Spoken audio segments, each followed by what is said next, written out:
E aí, pessoal, tudo bom? Como é que vocês estão? Vamos começar a falar então de transmissão das obrigações?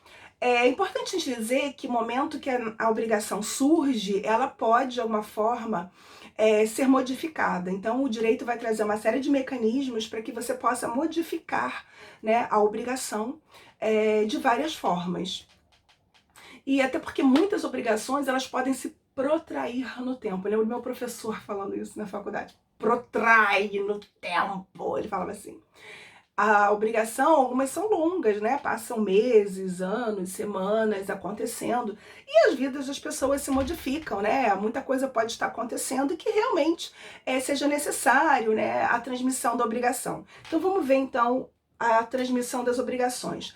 Na história do direito, não era possível você transmitir obrigação porque ela era vista não como um patrimônio, não como parte do seu crédito ou do seu débito. Ela fazia parte de você, das questões pessoais, ela estava ligada a você. E por isso, inclusive, você podia até ser morto, perder parte do seu corpo, ser preso, ser tornado escravo.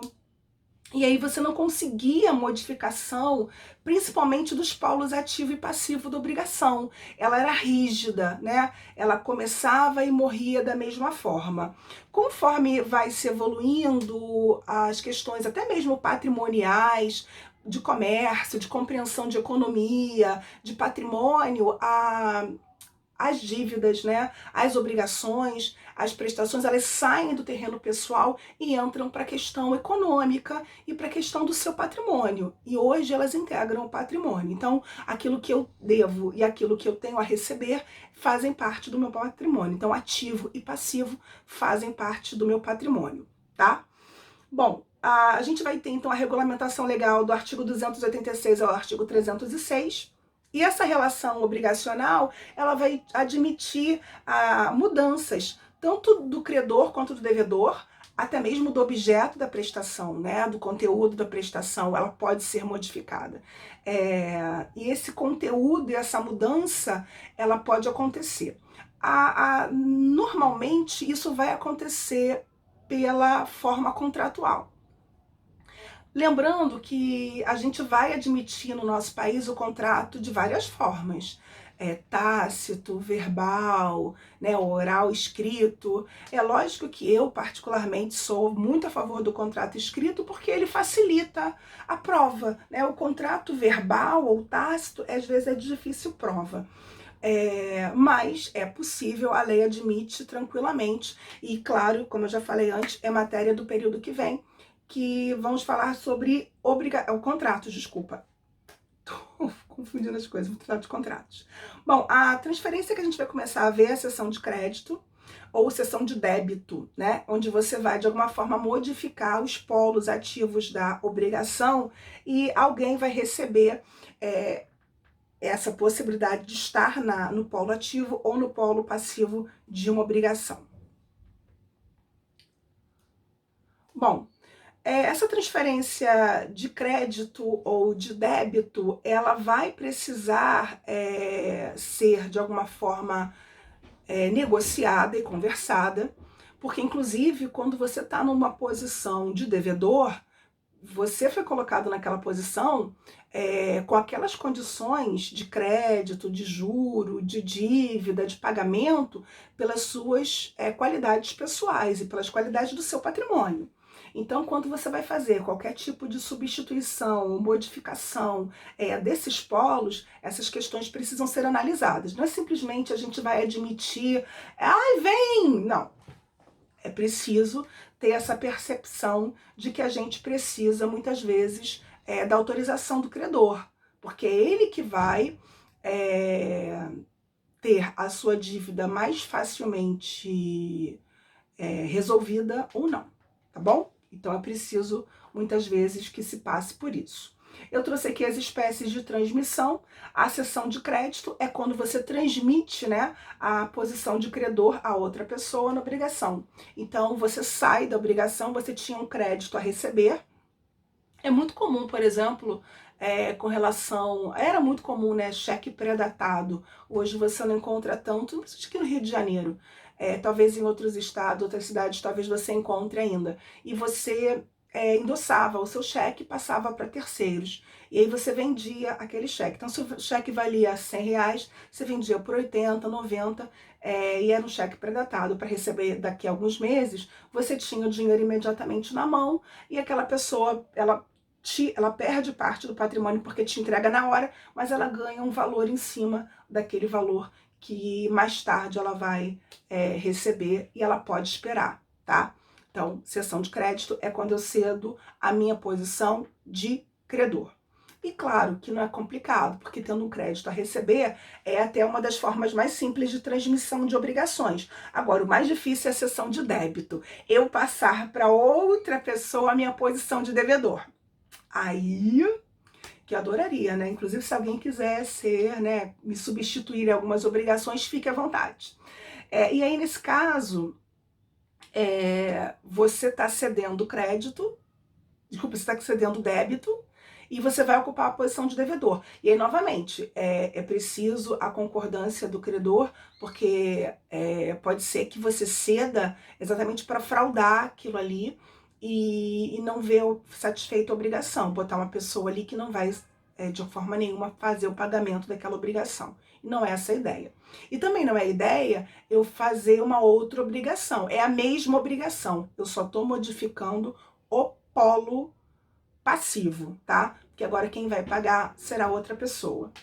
Bom, a cessão de contrato, aí no caso eu estou transmitindo todas as exposições contratuais, tanto de credor quanto devedor, e eu estou transmitindo isso para outra pessoa, de forma a outras pessoas figurarem no polo e não mais o devedor originário e o credor originário.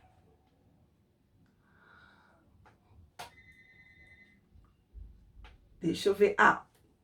Então, a cessão de crédito, é um negócio jurídico, né? Lembrando o conceito lá do período passado, quem não lembra vai lá resgatar. Negócio jurídico é todo negócio que visa a adquirir, modificar, extinguir negócios, né? E aí você vai precisar perceber que esse é um negócio bilateral, porque eu tenho duas partes. As duas partes precisam se manifestar na hora que eu estou transferindo a cessão de crédito, tá? Por quê?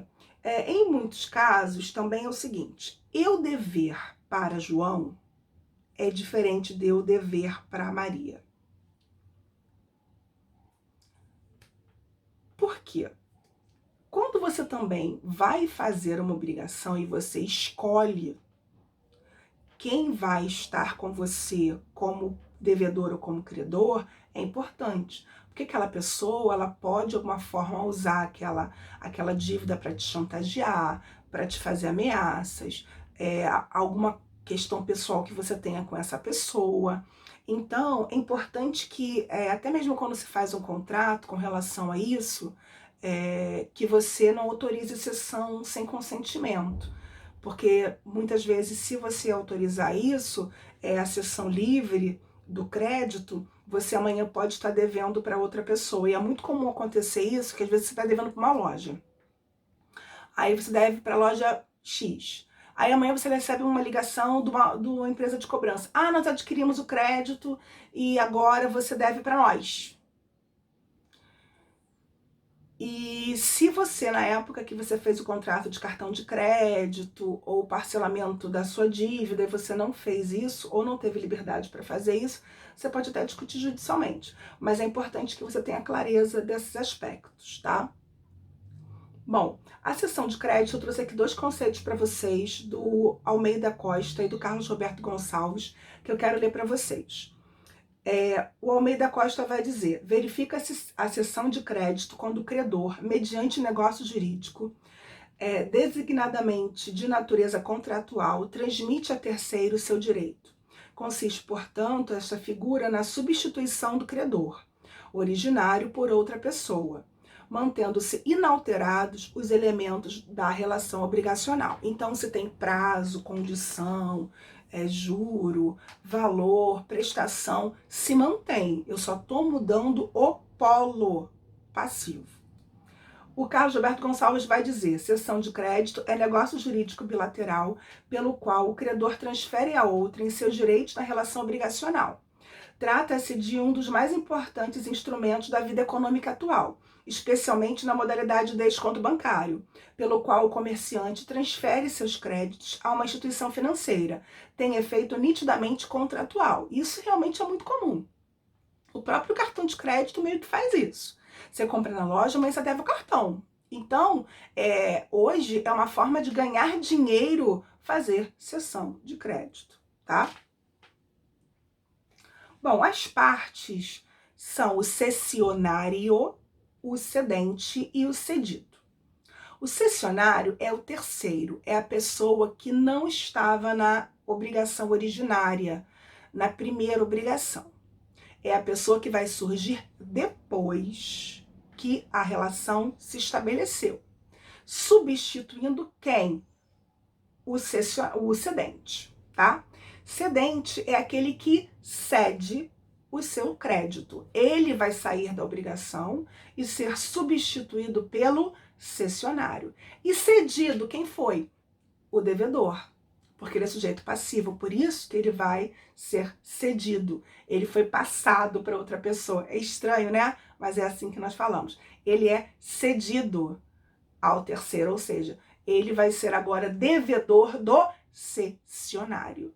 E o cedente sai da obrigação e vai passear, curtir a vida, esquecer que um dia ele fez parte disso, tá? E muito normalmente ele poderá fazer isso, a gente vai falar de forma gratuita ou forma onerosa, ele vai poder fazer isso parcialmente ou integralmente, mas ele vai resolver a vida dele. Beleza, pessoal? Então, cessionário é o terceiro que vai chegar na obrigação, substituindo o cedente. Cedente é o credor originário que está cedendo o seu crédito ao cessionário, e cedido é o devedor, que terá agora novo credor, agora chamado de cessionário. Ana Cláudia, eu tenho que gravar esses nomes? Sim. Sim, gente.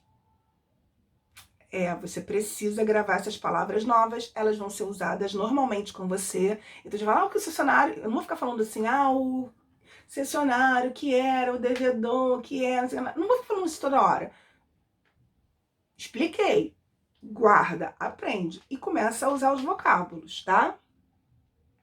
Bom, quanto à origem, ela pode ser onerosa ou gratuita. Então, a cessão gratuita vai ser aquela onde você não vai ter transferência de crédito por troca de nada, né? Então, se eu doei o meu crédito, eu não recebo nada em troca, né? Não há na troca gratuita nenhum ganho para o cedente, para o cessionário ou para o cedente. Ele simplesmente, não há nenhum lucro para o cedente. Ele simplesmente abandona aquele crédito e entrega ao cessionário e vai embora. Isso pode ser através de uma herança ou de uma doação. Agora, cuidado, isso não pode ser feito de má fé, né? A má fé, ela sempre precisa ser verificada se aconteceu, e ela tem que ser feita de boa fé. Se houver má fé, o negócio não terá valor jurídico, tá? Ou ainda, eu posso trazer o cedente a ser responsável por esse crédito de alguma forma, porque ele agiu de má fé. Por exemplo, ele sabia que o crédito não ia ser satisfeito, que era impossível a satisfação do crédito, e mesmo assim ele cedeu esse crédito, ele poderá ser responsabilizado, tá? Bom, a título oneroso é o que é o mais comum, é aquele que você vai transmitir a sua posição por um valor econômico em troca de algo. Pode ser um bem, pode ser dinheiro, pode ser outro crédito, né? Você está cedendo a sua posição e está ganhando algo com isso, tá bom? A cessão legal é aquela em que a relação obrigacional entre as partes vai ter força de lei. Ela foi feita por força de lei, tá? Normalmente você vai ver essa questão quando você está diante de um direito, por exemplo, hereditário, né? Seu pai tinha um crédito trabalhista a receber e morreu. você vai substituí-lo no polo passivo, do polo ativo desta obrigação e vai ser agora o credor dessa obrigação trabalhista. Por determinação legal, você substitui. Você pode abrir mão, renunciar à posição, mas é uma coisa natural. Na judicial, é a modalidade que você verifica por determinação do juiz. Em alguns casos, por exemplo, é possível, dentro de um inventário em que o espólio ele tenha um crédito a receber e ele faça o pagamento de um credor do espólio com esse crédito. Seria possível, e quem fez isso foi o juiz. Isso seria possível também. Até numa separação também seria possível. Em tese, né? A cessão também pode ser parcial ou total, né? Ela pode ser parte. Essa parte pode ser percentualmente, ou podem ser os juros ou frutos que podem existir nessa obrigação, ou pode simplesmente ser toda a integralidade da dívida. É importante que também, quando você faça o contrato, que você deixe claro, né, que está sendo cedido parcialmente. Porque na interpretação, na leitura, é preciso deixar claro se o crédito está sendo cedido integralmente ou parcialmente. Vamos ver aqui o artigo 295 do Código Civil. Na seção por título oneroso, o cedente, ainda que não se responsabilize, fica responsável ao cessionário pela existência do crédito, ao tempo que lhe cedeu. A mesma responsabilidade lhe cabe nas cessões por título gratuito, se tiver procedido de má fé. Então, ele não responde pela solvência, mas ele vai responder pela existência. E aí, é claro, também vai ser verificado se ele, de alguma forma, tinha conhecimento da impossibilidade do objeto, ou qualquer coisa nesse sentido que configure má fé, ele deverá ser responsabilizado. Bom, quanto à responsabilidade do cedente, lembrando quem é o cedente ainda, é a pessoa que cede o seu crédito ao cessionário.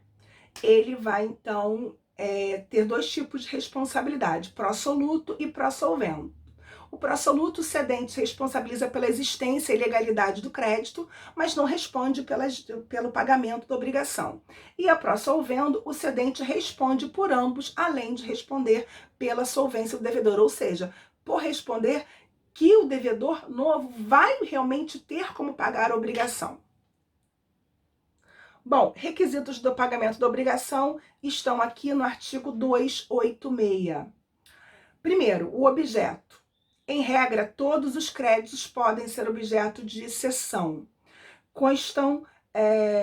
Que constem de qualquer título vencido ou não, ou por vencer, salvo se isso se opuser à natureza da obrigação, à lei ou à convenção do devedor.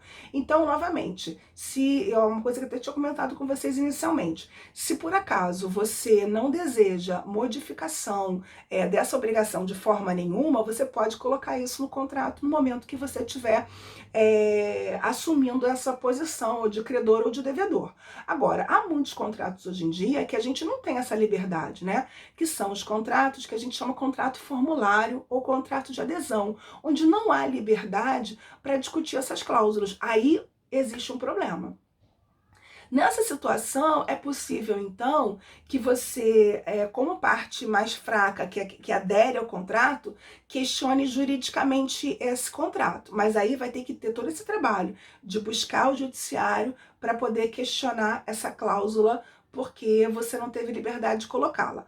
Agora, se for um contrato paritário, onde você pode discutir as questões, né, as cláusulas do contrato, você pode e deve, né, discutir se você deseja ou não a cessão livre, né, do crédito ou do objeto da obrigação. Bom, vou ler aqui o artigo 286 para vocês. O credor pode ceder o seu crédito se a isso não se opuser à natureza da obrigação, à lei ou à convenção com o devedor.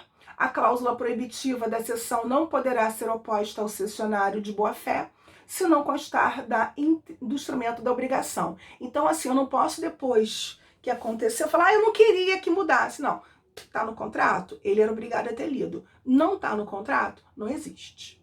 Não vai se depois poder utilizar. Artigo 287. Salvo disposição em contrário, na cessão de crédito, abrange todos os seus acessórios. Então, não há crédito que não pode ser cedido. Em regra geral, todos os créditos, até porque são questões patrimoniais, né? Não são questões personalíssimos, pessoais. Eu não poderia transmitir o meu nome, a minha liberdade, a minha integralidade, a minha imagem. Eu posso somente ceder créditos, tá? Isso poderia fazer de forma tranquila. Bom, não podem ser objeto de cessão das relações de caráter personalíssimo e as de direito de família. Claro, a minha posição de esposa, de mulher, de filha, de marido, de pai, eu não posso ceder a ninguém, né? Então, se eu tenho direito a alimentos, um crédito alimentar, eu não posso ceder, porque isso é uma relação personalíssima familiar. Eu não poderia ceder, por mais que seja um crédito, tá bom? Bom, é importante também verificar na hora que a gente vai fazer a cessão, porque ele é um negócio jurídico, a capacidade. Artigo 104, se não me engano, inciso 1 do Código Civil. A gente precisa verificar a capacidade para verificar se o cedente e o cessionário são capazes. Se eles não forem capazes, é preciso a participação de quem? Assistente ou representante. É assim que a gente supre a questão de falta de capacidade, né, do cedente ou do cessionário. Vai ser feito através da representação e da assistência. E também é preciso ver a questão da legitimação. Então, mesmo que exista capacidade, é preciso verificar se, com relação a havendo garantia, se esse direito de crédito, se é possível, se é correto se fazer, se é autorizado se fazer essa cessão. Bom, gente, em virtude de lei, alguns créditos não podem ser cedidos, tá? No caso aqui, o artigo 520 vai trazer a impossibilidade de cessão de preempção ou preferência. A preempção é o direito de preferência, ou seja, antes de vender para terceiros, eu tenho que oferecer a alguém, no caso, ao vendedor, tá? Antes de oferecer a minha casa para João, eu preciso oferecer a Maria, que tem o direito de preferência. Agora, cuidado que perempção é outra coisa, é um instituto de direito penal, é inércia do querelante na ação penal privada, é um outro negócio, tá? Então, cuidadinho com isso. Também não vai poder ceder direito de benefício de justiça gratuita, porque isso tem a ver com você ser hipossuficiente. O hipossuficiente é a pessoa, de acordo com a Lei 1060, que não tem condições, sem prejuízo, né, do seu sustento, de pagar um advogado, de arcar com as custas processuais. E aí é dado a ele o benefício da justiça gratuita. E isso é pessoal, de acordo com as suas questões pessoais. Eu não posso ceder isso a ninguém. Indenização de acidente de trabalho, herança de pessoa viva. Tem muita gente que fica falando, minha herança só tem depois que a pessoa morre, depois que acontece o óbito, aí sim se fala em herança. Antes disso, não é para se falar sobre esse assunto. Não há como negociar isso. É claro, depois que você tem o direito hereditário, você pode ceder o seu direito hereditário, problema nenhum. Mas antes do óbito, não, pelo amor de Deus.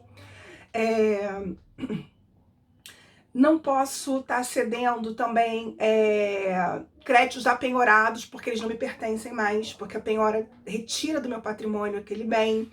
Então, tem essas questões. E, além disso, também é importante verificar se, como eu já falei para vocês várias vezes, se por convenção das partes, ou seja, por estabelecido entre o polo passivo e o polo ativo, né, credor e devedor, que eles não querem a cessão do crédito de forma nenhuma, ou a cessão de débito. Isso pode acontecer. Principalmente dependendo do negócio que for feito, das condições em que ele for feita, da relação que existe entre as partes, é possível você tornar esse crédito impossível de ser cedido, tá? Mas é preciso deixar isso expresso no contrato. Bom, vamos ver agora alguns institutos afins da cessão de crédito. A dação em pagamento, ela pode se parecer muito com a sessão de crédito, porque você está dando um crédito que você tem para pagamento de uma obrigação, desde que aquele que vai receber a dação em pagamento concorde com o pagamento nessa forma, tá? Porque ele não vai receber um bem corpóreo, né? Não vai receber dinheiro, uma joia, um carro, uma casa, ele vai receber um crédito. Então, desde que ele concorde, também é possível fazer a dação em pagamento, que é nada mais do que você dar algo em pagamento de uma dívida. A compra e venda também ela pode ser parecida, né? No caso, é uma alienação onerosa em que eu transfiro a minha titularidade a terceiros, no caso de um bem corpóreo, né? Onde que eu vendo, né, uma posição que eu possuo, alieno uma posição que eu possuo e transfiro a outros mediante pagamento.